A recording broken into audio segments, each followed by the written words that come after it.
So, Josie, this is something that you recognise then. You think that this is true, that when you fall in love, because of everything that's going on, you're not into eating as much? Oh, definitely. I can totally relate to this, and the whole way along, actually.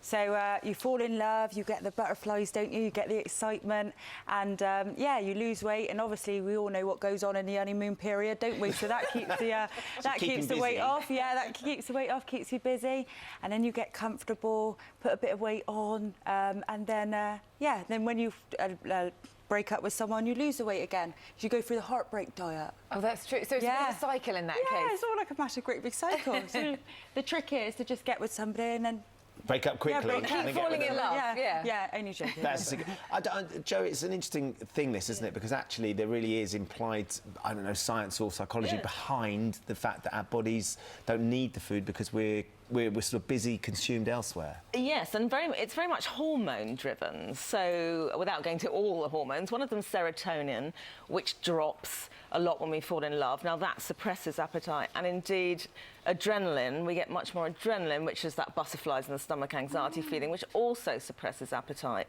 So, in fact, what we don't want to do is eat. You know, we're excited. It's like a good anxiety. We get it at different times in our lives, but particularly when we fall in love. But why do we always go on dates and go out for dinner then if we don't want to eat? Amazing, isn't it? I mean, you know, actually, I am a dating coach, and a lot of people say to me, I'd rather go out and have this fabulous dinner with my girlfriend rather than this first date with a guy, because I'm sort of forcing myself to eat, because you literally don't have that appetite. And so, yeah, it's an interesting question. At that initial time. But, Josie, the thing is then, when you settle down, you're comfortable together, maybe, you know, as a girl, you end up eating the same size portions as your guy, don't you? Yeah, and that's one thing I've really got. I always think I can eat the same as my bloke, but I always say, watch out for the love feeders, the ones that feed you up. They're called the love feeders. Yes. But really, they feed you out of love, but they're turning you into a chub. So watch out for those.